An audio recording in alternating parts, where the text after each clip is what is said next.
अस्सलामुअलैकुम। साक्षी खबर में आपका इस्तकबाल है। आज 8 रबीउल सानी है। सुर्खियों से पहले सुनते हैं हदीस शरीफ। बिस्मिल्लाहिर्रहमानिर्रहीम। हज़रत इमरान बिन हुसैन रज़ियल्लाहु ताला अन्हो से रिवायत है, लोगों की एक जमात जिनका लक़ब जहन्नमी होगा, हज़रत मोहम्मद मुस्तफ़ा सल्लल्लाहु अलैहि वसल्लम की शिफ़ाअत पर दोज़ख से निकलकर जन्नत में दाखिल होंगे। और अब सुर्खियां। इंतखाबात के पेश नजर तलाशी मुहिम में तेजी, भारी रकूमात की जा रही है जब्त, डिजिटल अदायगी पर भी नजर। कल दोपहर 12 बजे दिल्ली में कांग्रेस इंतखाबी कमेटी का इजलास, तेलंगाना के 60 उम्मीदवारों के नामों को खतयत देने के लिए होगा गौर। मेडीगड्डा बैरेज की सेफ्टी का जायजा लेने के लिए दिल्ली से माहिरीन की आमद, पिलर नंबर 15 तब 20 का माहिरीन ने लिया जायजा।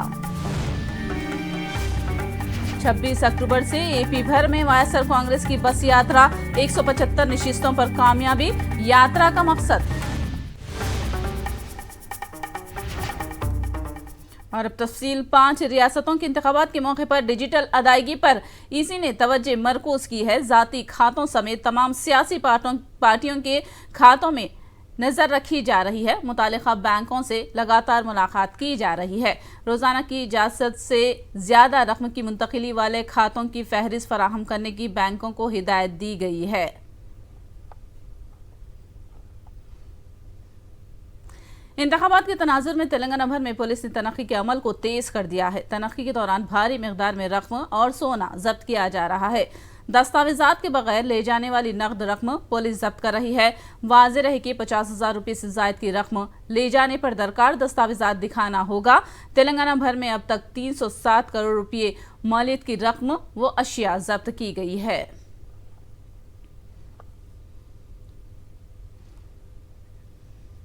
इंतखाबात के पेश नजर रियासत में मरकजी दस्तों को तैनात किया जा रहा है। मरकजी दस्तों की 100 कंपनियों से 20,000 जवान मरकज ने तेलंगाना को रवाना किए हैं। इन तमाम को इंतखाबी तनाजुर में रियासत भर में तैनात किया जाएगा।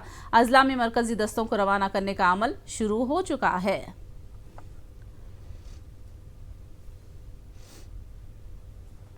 जयशंकर भोपालपल्ली जिला मरकज में नीम फौजी दस्तों ने मार्च किया। डीएसपी रामुलू ने बताया कि आने वाले इंतखाबात के तनाजुर में यहां नीम फौजी दस्ते पहुंच चुके हैं।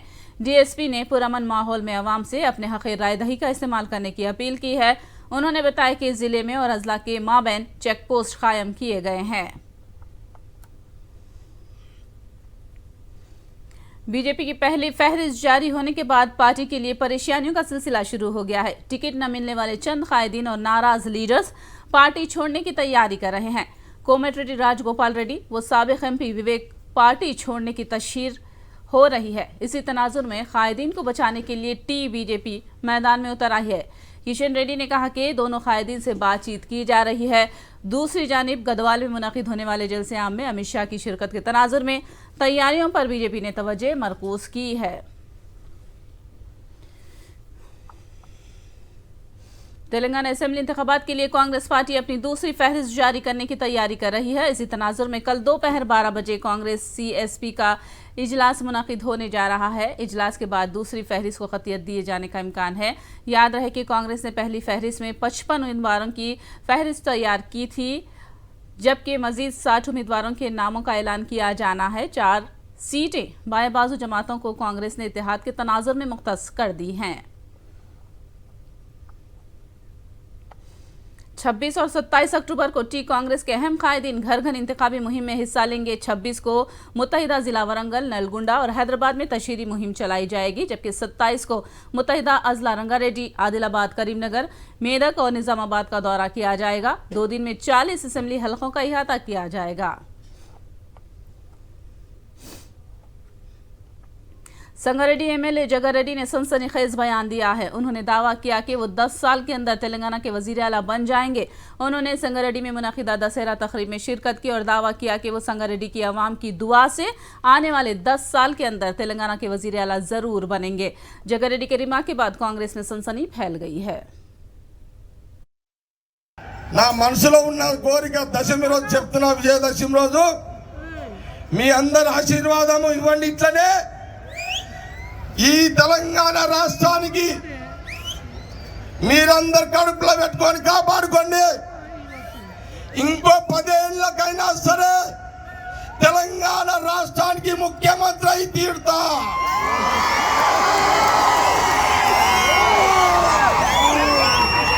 ఇంకా 10 ఏళ్లకు ఈ రాష్ట్రానికి ముఖ్యమంత్రి అయి తీరుతా. సంగారెడ్డి ప్రజల ఆశీర్వాదంతో,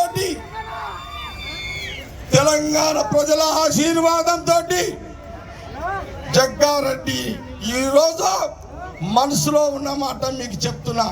నేనన్నది ఇంకా 10 ఏళ్లకు. कालेश्वरम लिफ्ट इरिगेशन के मेरीगड्ढा बैरेज की खामियों का दौरा करने के लिए माहिरीन की टीम दिल्ली से तेलंगाना पहुंच गई है। बैरेज की हालत का 6 रुकनी माहिरीन की टीम ने बारीक बीनी से जायजा लिया। 6 रुकनी कमेटी का क़याम मरकजी हुकूमत ने किया है, जिसकी क़यादत नेशनल डैम सेफ्टी अथॉरिटी के चेयरमैन अनिल जैन कर रहे हैं। बैरेज के 6 से 8वें ब्लॉक तक और 15 से 20 पिल्लर तक माहिरीन की टीम ने बारीक बीनी से जायजा लिया है। बैरेज को जायजा लेने के बाद हैदराबाद में महकमे आबपाशी के अहदेदारों के साथ इजलास मुनक़िद करने के बाद मरकज को अपनी रिपोर्ट सौंपेंगे। तेलंगाना के मेरीगड्ढा लक्ष्मी बैरेज के पिल्लर्स पानी में डूब जाने से तनाज़ा खड़ा हो गया है। बीजेपी कायदीन ने केसीआर को निशाना बनाना शुरू कर दिया है। मेरीगड्ढा की तामीर किए जब से रसाव का बीजेपी कायदीन इल्जाम लगा रहे हैं। उनका कहना है कि हुकूमत की गलती के सबब हजारों करोड़ रुपए का नुकसान हुआ है। కమిషన్లమైన శ్రద్ధ నాణ్యతపై ఎందుకు చూపలేకపోయినావు? కనీసము అంత పెద్ద ప్రాజెక్టు కట్టినటువంటి రాష్ట్ర ప్రభుత్వం ఇన్ని సంవత్సరాలుగా ఏ ఒక్క రాజకీయ నాయకుడిని కనీసం పరిశీలించే అవకాశం ఇవ్వాలి. ఓ భారీ కేసు కట్టిపడేసినది. ఏదో వేరే దేశాల్లో, పాకిస్తాన్ లో, బంగ్లాదేశ్ లో కాళేశ్వరం ప్రాజెక్టు ఉన్నట్టు వివరించిన రోజులు. కాబట్టి ఈ నష్టం రాష్ట్ర ముఖ్యమంత్రి రికవర్ చేయాలి. రాష్ట్ర ముఖ్యమంత్రి ముక్కు విండి పైసలు వసూలు చేసే బాధ్యత మన మీద, తెలంగాణ రాష్ట్ర సమాజం మీద ఉంది. ఎన్నికల గుణపాఠం చెప్పండి. అనేక మంది అనుభవజ్ఞులు, నిపుణులు చెప్తున్నప్పుడు కూడా పెడచోన పెట్టి అధికార పూర్వకంగా అహంకారంతో నిర్మాణం చేసినటువంటి ప్రాజెక్టు మరి గతంలో గోదావరి వరదలు వచ్చినప్పుడు ఏ రకంగా అయితే పంపులు మునిగిపోయి కోట్లాది రూపాయలు నష్టపోయింది ప్రభుత్వం, ప్రజలు. మరి ఈరోజు ఒక బ్రిడ్జే మరి పిల్లర్లు కుంగిపోయినటువంటి విషయం ఏదైతున్నదో, ఈ యొక్క ప్రపంచం ముందు చాలా గొప్ప ప్రాజెక్టు, అద్భుతమైనటువంటి ప్రాజెక్టు, గ్రాఫిక్స్ నిర్మాణం చేసి ప్రజల ముందు పెట్టినప్పటికీ ఈరోజు ప్రభుత్వం బొక్క బోర్లా పడేటువంటి పరిస్థితి ఏర్పడింది. ఈ లక్ష్మీ బరాజ్ మాత్రం ఇసుక మీదనే ఫౌండేషన్ వేసిండ్రు, ఇసుక మీదనే మొదలుపెట్టి ఇసుక మీదనే ప్రాజెక్ట్ కట్టింది. వాస్తవంగా పైల్ ఫౌండేషన్ ఉంటుంది దాన్ని. అంటే హార్డ్ సాయిల్ వచ్చేంత వరకు బోర్లు వేసి డ్రిల్ చేసి వాటిలో కాంక్రీట్ నింపుకుంటూ వచ్చి పైకి వచ్చిన తర్వాత ఒక సిమెంట్ కాంక్రీట్ లాగా పెద్దది వేసి దాని మీద కట్టాలి. కానీ ఇక్కడ ఆ పైల్ ఫౌండేషన్ లేదని చెప్పి నిష్ఠాంతం చెప్తున్నారు. ఇసుక మీదే కట్టిరు. ఆ ఇసుక మీదనే కట్టినటువంటి ఆ పిల్లర్స్, ఆ ఇసుక రోజంతా నీళ్ళతోటి కొట్టుకుపోయి, ఆ ఇసుకంతా కొట్టుకుపోయి ఇవాళ ఆ ప్రాజెక్టే కుంగిపోయే పరిస్థితికి వచ్చింది. కూడా లీక్ అయినా కూడా పట్టించుకోలేదు, బయటికి చెప్పే ప్రయత్నం చేయలేదు. मेरीगड्ढा बैरेज के मेन पिलर्स डूब जाने का असल सबब केसीआर और वजीर आबपाशी ही हैं। साबिक एमपी पोंगुलेटी श्रीनिवास रेड्डी ने यह इल्जाम लगाया। उन्होंने मेरीगड्ढा बैरेज की गलतियों पर केसीआर से जवाब तलब किया है। उन्होंने मरकज से कालेश्वरम प्रोजेक्ट से मुतालिक केसीआर पर सीबीआई जांच की मांग की है। खम्मम शहर के रघुनाथापालెం में बीआरएस पार्टी से बड़ी तादाद में कारकुन कांग्रेस में शामिल होने पर खंडवा पहनाकर उनका पार्टी में उन्होंने इस्तकबाल किया। నేను అపర భగీరథుడిని. గోదావరి నీరు ఒడిసి పట్టుకొని ఇటు కృష్ణా నీరు ఒడిసి పట్టుకొని ఈ రాష్ట్రాన్ని సస్యశ్యామలం చేస్తున్నాను. చూడండి కాళేశ్వరం ఎంత అద్భుతంగా కట్టానో, ఇదిగో చూడండి కృష్ణా మీద ప్రాజెక్టులు ఎలా కడుతున్నానో చెప్పుకుంటూ వచ్చారు. గత 3 రోజుల క్రితం ఏదైతే మేడిగడ్డ మీద ఏదైతే ప్రతిష్టాత్మకంగా మేము ఈ ప్రాజెక్టు కట్టామని జబ్బలు తరుచుకున్న ఈ కల్వకుంట్ల చంద్రశేఖరరావు గారు నేను నిర్మించానని ఆ రోజు చెప్పిన మేడిగడ్డ ప్రాజెక్టులో సుమారు 35 నుంచి 40 మీటర్ల స్లాబు సుమారుగా 0.6 అంటే 2 అడుగులు షింక్ అయింది. అంటే అది కూలిపోవటానికి సిద్ధంగా ఉంది. దీనికి కారకులు ఎవరు అనేది నిన్న మా పిసిసి సిఎల్పి ఇద్దరు కూడా ప్రశ్నించారు. కేంద్ర ప్రభుత్వాన్ని కూడా డిమాండ్ చేసింది కాంగ్రెస్ పార్టీ. సెంట్రల్ విజిలెన్స్ కమిషన్ని అదే రకంగా ఒక సిట్టింగ్ హైకోర్టు జడ్జిని ఒక న్యాయస్థానం సిట్టింగ్ జడ్జితో సిబిసికి ఎంక్వైరీ చేపించి దాని మీద విచారణ చేసి దోషులైన వారిని, ఈ దోషులు ఎవరో కాదు, ఈ రాష్ట్ర ముఖ్యమంత్రి, మొన్నటిదాకా ఉన్న ముఖ్యమంత్రి, ఈ రాష్ట్రానికి ఇరిగేషన్ శాఖ మంత్రి, వారే ప్రథమ ముద్దాయి. వారి మీద వారితో పాటు పనిచేస్తున్న సుమారు 15 నుంచి 20 సంవత్సరాల క్రితం రిటైర్డ్ అయిన అధికారులు ఉన్నారు, వారికి ఒత్తాస పలికే అధికారులు, వారి మీద ఎమ్మటే యాక్షన్ తీసుకొని చట్టరీత్యా వాళ్ళని జైలుకు పంపాలని కాంగ్రెస్ పార్టీ డిమాండ్ చేస్తుంది. पोंगुलेटी श्रीनिवास रेड्डी और पी अजय कुमार दोनों कॉरपोरेट सियासी कायदीन ही हैं। माओवादियों ने ये कहकर एक मकतूब जारी किया है। हजारों करोड़ रुपए खर्च करने वाली पार्टियों को आवाम से सबक सिखाने की मकतूब में अपील की गई है। माओवाद मरकजी कमेटी के रुकन आजाद ने ये मकतूब जारी किया है। बीआरएस हुकूमत को तीसरी बार इख्तियार मिलना तय है। रियासती वजीर हरीश राव ने यह दावा किया है। उन्होंने कहा कि कांग्रेस धरनी पोर्टल को रद्द करने की बात कर रही है। उन्होंने सवाल किया कि क्या कांग्रेस पार्टी दोबारा पटवारी निजाम को लागू करना चाहती है। उन्होंने दावा किया कि रियासत का मुस्तकबिल केसीआर के हाथ में ही महफूज है। కాలు బయట పెట్టకుండా ఇలా రైతు బంధు పైసలు పడుతున్నాయంటే ధరణి వల్లనే కదా. ఇంత మంచి కార్యక్రమం కేసీఆర్ చేస్తే వీళ్ళు ఏమంటారు, ఈ ధరణి వద్దట మళ్ళా పటేల్ పట్వారీ వ్యవస్థ తెస్తారట, మళ్ళా పైరవికారుల రాజ్యం తెస్తారట, మళ్ళా రైతుల ఉసురు పోసుకునే పరిస్థితి. ఇలా ఎవరైనా భూమి అమ్మినా కొన్నా మనకి ఇంటికే పాస్బుక్ టైటిల్ డీడ్ వస్తుంది. ఆ రోజు 6 నెలలు పడుతుండే డాక్యుమెంట్, రిజిస్టర్ డాక్యుమెంట్ రావాలంటే 15 రోజులు, పాస్బుక్ 3 నెలలు, టైటిల్ డీడ్ 3 నెలలు. పాస్బుక్ ఏమో ఎంఆర్ఓ ఇవ్వాలి, టైటిల్ డీడ్ ఆర్డీఓ ఇవ్వాలి, తిరిగి లంచాలు ఇస్తే తప్ప పనులు కావు. కానీ ఈ రోజు ధరణి వచ్చిన తర్వాత ఏమైంది, రిజిస్ట్రేషన్ ఆఫీస్ లో మనం 15 నిమిషాల్లో పని చేసుకుంటున్నాం, వారం లోపల ఇంటికి పాస్బుక్ టైటిల్ డీడ్ వస్తుంది. ఇలా ప్రజలకు మేలు చేసే పనులను కూడా వద్దనేటువంటి సంస్కృతి ఉంటే ప్రజలు మిమ్మల్ని బంగాళాఖాతంలో వేస్తారు. ధరణిని బంగాళాఖాతంలో కాదు, ప్రజలు మిమ్మల్ని బంగాళాఖాతంలో వేసే పరిస్థితి ఉంటుంది బిడ్డ, జాగ్రత్త. ఇవాళ మీరు ఎన్ని ట్రిక్కులు కొట్టినా హ్యాట్రిక్ కేసీఆర్. साक्षी खबर में दोबारा आपका इस्तकबाल है। 26 अक्टूबर से एपी रियासत भर में वायएसआर कांग्रेस की बस यात्रा का आगाज होगा। 175 नशिस्तों पर कामयाबी के हवाले से और समाजी बाख्तियारी यात्रा के उन्वान से बस यात्रा शुरू की जा रही है। शुमाली आंध्रा में ईचापुरम, साहिली आंध्रा में तेनाली और रायलसीमा में सिंगलानालम्मा से बस यात्रा एक ही वक्त शुरू होगी। 4.5 साल में जगन की हुकूमत की जानिब से की गई तरक्की और फलाही स्कीमात की आवाम में तशहीर की जाएगी। हुकूमत ने SC, ST, BC और अक़लियतों के लिए क्या क्या इक़दाम किए हैं, इस बारे में अवाम को वाकिफ़ कराया जाएगा। हर दिन 3 इलाकों में 3 जलसे-आम मुनक़िद करने की मनसूबाबंदी की जा रही है। मुकामी MLAs और कोऑर्डिनेटर्स की क़यादत में यात्रा मुनक़िद की जाने वाली है। मजलिस ने फ़लस्तीन पर होने वाले इसराइल के वहशियाना हमलों की मज़म्मत की। उन्होंने कल दारुसलाम में फ़लस्तीन के हक़ में मुनक़िदा जलसे-आम में फ़लस्तीन कास के हक़ में क़रारदाद मंजूर की।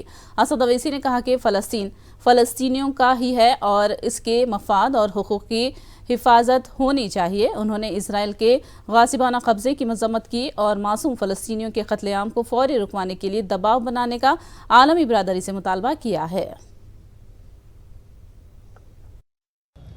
कि जो पैलेस्टाइन 1948 में इज़राइल ने ऑक्यूपाई किया, 1967 जो ऑक्यूपाई किया, वो पैलेस्टीनियन लैंड है और गाज़ा ये तमाम पैलेस्टीनियन को वापस होना चाहिए। और गाज़ा वर्ल्ड का लार्जेस्ट कंसंट्रेशन कैंप है। 2006 से गाज़ा एक ओपन प्रिजन बना हुआ है। और साथ ही साथ हम वेस्ट बैंक से इज़राइल का विड्रॉल पूछे हैं, पास किए हैं। और साथ ही साथ जो ग्रीक ऑर्थोडॉक्स सेंट चर्च में जो बॉम्बिंग हुई इज़राइल की तरफ से, हम उसका कंडेम किए हैं। और रिपीटेड सिविलियन इंफ्रास्ट्रक्चर जो टारगेट कर रहा है इज़राइल, उसका कंडेम करते हम। ऑस्लो एकॉर्ड का इम्प्लीमेंटेशन नहीं हो रहा, उसका ये इंटरनेशनल UN और USA UK का जिम्मेदारी है। 1974 में इंडिया पहला नॉन अरब कंट्री था जो PLO को sole representative of Palestine recognise किया था। तो हम मौजूदा गवर्नमेंट को याद दिलाते हैं कि महात्मा गांधी ने कहा था कि पैलेस्टाइन फ़लस्तीनियों का है, जैसा कि इंग्लिश लोगों का है और फ्रेंच लोगों का फ्रांस है। और हम साथ ही साथ इस बात का भी कंडेम करते हैं कि बाद स्टेट गवर्नमेंट्स इंडिया में ये पैलेस्टीनियन प्रोटेस्ट को रोक रहे हैं और हम सॉलिडारिटी एक्सप्रेस करते हैं पैलेस्टाइन के लोगों से और जो हॉस्पिटल्स, चर्चेस, स्कूल्स, मस्जिदों पर जो बमबारी की गई हम उसका कंडेम करते हैं और साथ ही साथ हम इज़राइल की तरफ से जो एक ट्रांसफ़र प्लान इज़राइल इम्प्लीमेंट करना चाहता है जिसमें गाज़ा से फ़लस्तीनियों को सीनाई डेजर्ट में और वेस्ट बैंक से जॉर्डन में ढकलना चाहता है, हम उसे कंडेम करते हैं।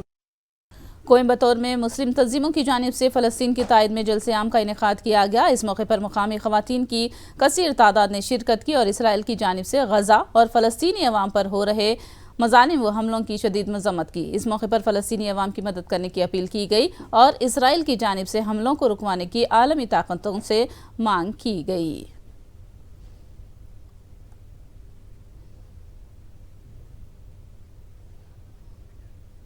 शिवसेना लीडर संजय राउत ने कहा है कि बीजेपी और आरएसएस महज अपने फायदे के मुद्दे उठाते हैं और उन्हें मुल्क के मुद्दों से कोई सरोकार नहीं है।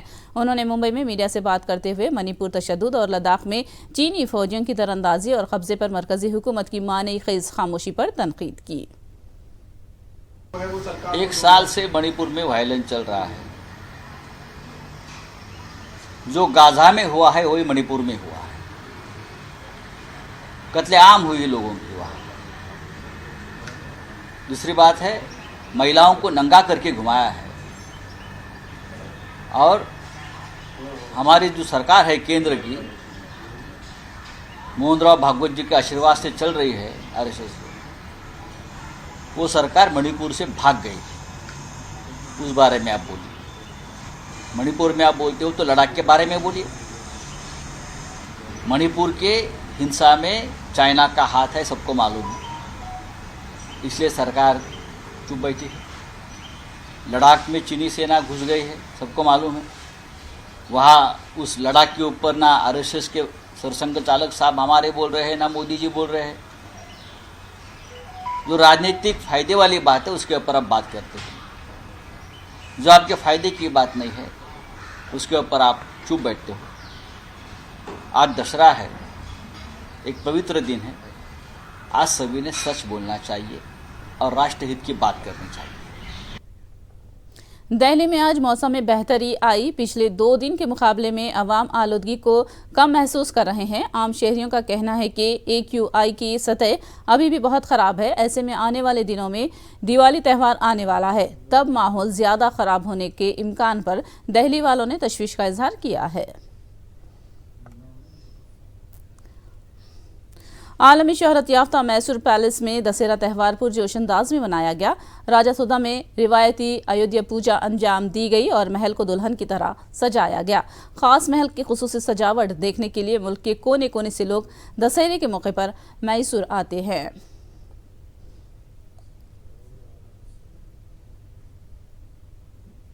राजनाथ सिंह ने हिंदुस्तानी सरहदी इलाके बमला पास पहुंचकर फौजियों से मुलाकात की। ये इलाका ज़मीन से तकरीबन 4000 फीट की बुलंदी पर वाक़े है, जो इंतहाई सर्द होता है। राजनाथ सिंह ने मैत्री स्थल का दौरा किया और फौजियों से बात करके उनके हौसले बढ़ाए और कहा कि नामसाइद हालात में मुल्क की सरहदों की फौजी हिफाजत कर रहे हैं।